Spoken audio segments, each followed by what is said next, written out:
बिहार दरोगा GK GS part number 42 यानी कि पार्ट नंबर 42। इस चैनल पर हम लोग बिहार दरोगा के कुल टोटल 41 गो पार्ट को देख चुके हैं जो स्पेशल बिहार दरोगा होने वाला है। केवल इसमें जीके जीएस होगा। देखिए, जीके जीएस का मतलब क्या होता है पता है ना। आप अगर इसको पढ़ते हैं तो ऐसा बात नहीं है कि केवल आप बिहार दरोगा के एग्ज़ाम में ही बैठ सकते हैं।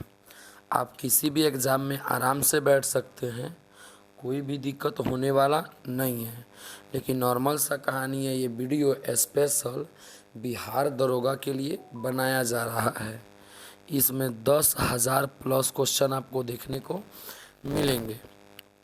लगभग इसमें आपको 10,000 प्लस क्वेश्चन देखने को मिलेंगे। क्लियर है ना।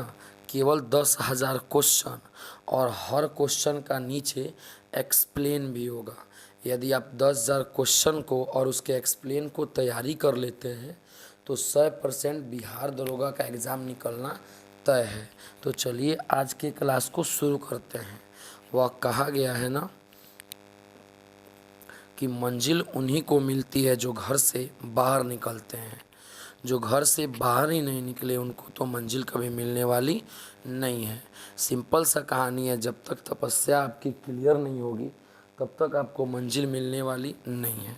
तो चलिए आज के सवाल को स्टार्टिंग करते हैं और आज का पहला का सवाल क्या है देखते हैं और समझने का प्रयास करते हैं।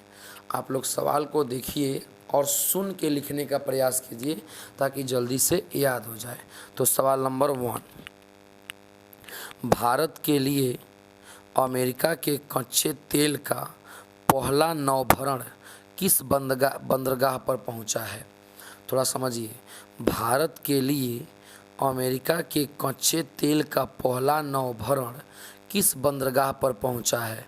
कांडला, मुंबई, कोलकाता, पाराद्वीप बंदरगाह। आपका आंसर हो जाएगा ऑप्शन नंबर डी, पाराद्वीप बंदरगाह। ऑप्शन नंबर डी, पाराद्वीप बंदरगाह। आइए सवाल के एक्सप्लेन को समझते हैं। सवाल के एक्सप्लेन को समझते हैं। पहला पॉइंट, इंडियन ऑयल कॉरपोरेशन पहला पोत लाया था। थोड़ा समझिए, जो आपसे पूछा जाएगा कि पहला पोत लाने वाला कौन था, आपसे पूछा जाएगा कि पहला पोत लाने वाला कौन था, तो इंडियन ऑयल कॉरपोरेशन कंपनी थी। थोड़ा समझिए, आपसे पूछा जाएगा कि पहला पोत कौन लाया था, तो पहला पोत इंडियन ऑयल कॉरपोरेशन लाया था। क्लियर है ना। अगले एक्सप्लेन को देखते हैं। आपसे पूछा जाएगा कि दूसरा पोत जो है वो गुजरात के वड़नगर पोत पर कच्चा तेल लेकर आया था। देखिए, दूसरा पोत जो है ना वह पोत माने वही मतलब पोट क्या बोलते हैं उसको, जहाज़। तो दूसरा जो पोत था ना वह गुजरात के वड़नगर पोत पर कच्चा तेल लेकर आया था। अगला एक्सप्लेन, भारत विश्व का तीसरा सबसे बड़ा तेल आयात देश है। थोड़ा समझिए, यानी भारत दूसरे देशों से तेल मंगाने में तीसरा सबसे बड़ा देश है। नॉर्मल सा कहानी ये बनता है कि भारत में कच्चा तेल जो है, पेट्रोलियम जो है वह 1% होता है और 99% पेट्रोलियम वो दूसरे देशों से मंगाता है, खास करके खाड़ी देशों से मंगाता है। जैसे ईरान है, इराक है, कुवैत है, यहाँ तेल बहुत अधिक मात्रा में पाए जाते हैं। तो उधर से तेल आता है और इधर से पानी भेजा जाता है क्योंकि वहाँ पानी की कमी होती है। तब विश्व का तीसरा सबसे बड़ा तेल आयात देश जो है वो भारत है। क्लियर है। अगला एक्सप्लेन, अमेरिका सबसे बड़ा तेल आयात देश है तथा चीन दूसरे नंबर पर है। देखिए, दूसरे देशों से तेल आयात करने में, दूसरे देशों से तेल मंगाने में पहला देश अमेरिका है, 2 नंबर पर चीन है और तीसरे नंबर पर भारत का स्थान आता है। क्लियर है ना। आइए अगले एक्सप्लेन को देखते हैं। समुद्रिक जलमार्ग की दृष्टि से भारत का पूरा प्रायद्वीपीय तटीय भाग काफ़ी महत्वपूर्ण भूमिका निभाता है।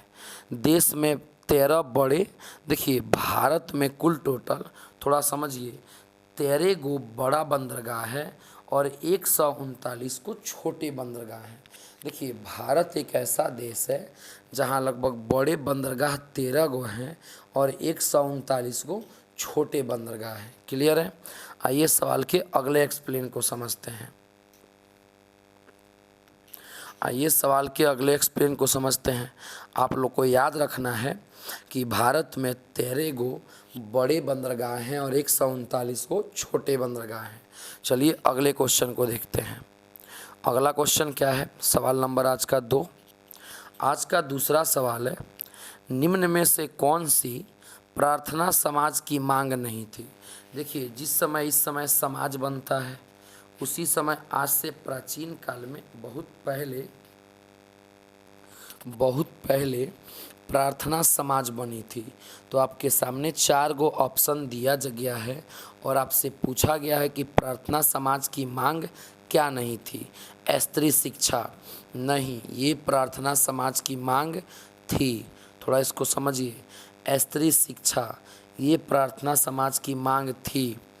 विधवा पुनर्विवाह, ये भी प्रार्थना समाज की मांग थी। लड़के एवं लड़कियों की विवाह आयु में वृद्धि करना, नहीं, ये प्रार्थना समाज की मांग नहीं थी। अस्पृश्यता की समाप्ति, अस्पृश्यता का मतलब क्या होता है? छुआछूत को समाप्त किया जाए, हाँ, ये प्रार्थना समाज का मांग था। तो देखिए प्रार्थना समाज का मांग था स्त्री शिक्षा, विधवा पुनर्विवाह, अस्पृश्यता की समाप्ति यानी कि छुआछूत की समाप्ति। लेकिन ऑप्शन नंबर सी जो है ये प्रार्थना समाज की मांग नहीं थी। तो हम लोग का आंसर हो जाएगा ऑप्शन नंबर सी। आइए सवाल के एक्सप्लेन को समझने का प्रयास करते हैं। पहला पॉइंट है, देखिए प्रार्थना समाज की स्थापना जो है, प्रार्थना समाज की स्थापना जो है वह 1867 में डॉक्टर आत्माराम पांडुरंग ने मुंबई में किया था। थोड़ा समझिए, ये प्रार्थना समाज का स्थापना कब हुआ था? तो 1867 में हुआ था। किसने किया था? आत्माराम पांडुरंग ने किया था। कहाँ किया? मुंबई में किया। यानी प्रार्थना समाज का स्थापना मुंबई में हुआ था। अगला पॉइंट देखते हैं। केशव चंद्र सेन की प्रेरणा से प्रार्थना समाज की स्थापना की गई। देखिए प्रार्थना समाज का स्थापना करने वाले आत्माराम पांडुरंग थे, लेकिन किनके प्रयास से हुआ, किनके कहने से हुआ? तो केशव चंद्र सेन के कहने से हुआ। अगला एक्सप्लेन, इस समाज को प्रसिद्धि दिलाने का कार्य महादेव गोविंद रनाडे को जाता है। देखिए जब प्रार्थना समाज बना तो इसके बारे में लोग नहीं जानते थे, ये ज़्यादा नहीं फैला था। तो इसको प्रसिद्धि दिलाने में, इसको फैलाने में महादेव गोविंद रनाडे का हाथ है। क्लियर है? अगला एक्सप्लेन, प्रार्थना समाज में एक ईश्वरवाद पर जोर एवं हिंदू समाज में भ्रष्टाचार के विरुद्ध आवाज़ उठाई गई। देखिए प्रार्थना समाज में क्या कहा गया? प्रार्थना समाज में ये कहा गया कि एक ही भगवान है, हर धर्म के लिए एक ही भगवान है, एक ही ईश्वर है, और जो हिंदू समाज में भ्रष्टाचार था उसे दूर करने का प्रयास किया गया प्रार्थना समाज के हिसाब से। क्लियर है? अगले एक्सप्लेन को देखते हैं। अगला एक्सप्लेन है, इन्होंने बाल विवाह, प्रदा प्रथा, बहु विवाह, जाति पाति का विरोध किया। थोड़ा समझिए, ये जो प्रार्थना समाज था इसने क्या क्या किया? बाल विवाह पर रोक लगाया, बहु विवाह पर रोक लगाया, अस्पृश्यता यानी जाति प्रथा को दूर करने का प्रयास किया। किसने? प्रार्थना समाज ने किया था। आइए सवाल के अगले एक्सप्लेन को समझते हैं। महादेव गोविंद रनाडे ने शिक्षा के प्रसार के लिए 1884 में पुणे में डेक्कन एजुकेशनल सोसाइटी की स्थापना की। देखिए यह वही महादेव रनाडे हैं जिन्होंने प्रार्थना समाज को विकसित किया और महादेव रनाडे जो है ना, महादेव गोविंद रनाडे जो हैं, उस शिक्षा का प्रसार प्रचार करने के लिए डेक्कन एजुकेशनल सोसाइटी की स्थापना किए हैं।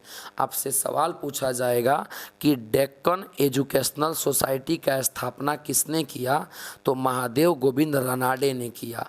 कब किया, तो 1884 में किया। आइए सब अगले क्वेश्चन को देखते हैं। उम्मीद है कि आपको समझ में आ रहा होगा। अगला क्वेश्चन है, थोड़ा समझिए अच्छे से इसको। भारत के किस राज्य को यूएन पब्लिक सर्विस अवार्ड से सम्मानित किया गया है? भारत का वह कौन सा राज्य है जिसे यूएन पब्लिक सर्विस अवार्ड से सम्मानित किया गया है? उड़ीसा, केरल, पश्चिम बंगाल, आकि जम्मू कश्मीर? आपका आंसर हो जाएगा ऑप्शन नंबर सी, पश्चिम बंगाल। आइए सवाल के एक्सप्लेन को समझते हैं। देखिए पहला एक्सप्लेन क्या है, थोड़ा अच्छे से आप समझिए इसको। पहला एक्सप्लेन है कि 23 जून 2017 को पश्चिम बंगाल सरकार को 2017 ईस्वी का प्रतिष्ठित संयुक्त राष्ट्र लोक सेवा पुरस्कार प्रदान किया गया। देखिए ये पश्चिम बंगाल भारत का एक ऐसा राज्य बना जिसको 2017 में यूएन से सम्मानित किया गया, यानी कि संयुक्त राष्ट्र लोक सेवा पुरस्कार दिया गया। किसे? पश्चिम बंगाल को। अगला एक्सप्लेन, यह पुरस्कार राज्य के कन्याश्री प्रकल्प योजना को दिया गया था। देखिए पश्चिम बंगाल में जो यूएन पुरस्कार दिया गया है वो किसे दिया गया है, तो कन्याश्री प्रकल्प योजना को दिया गया है। एक योजना है जिसका नाम है कन्याश्री प्रकल्प योजना, उसी को यह इनाम दिया गया है। बिहार दरोगा, जीके, जीएस, पीटी और मेंस, तो चैनल को लाइक और सब्सक्राइब कीजिए। तब तक के लिए जय हिंद।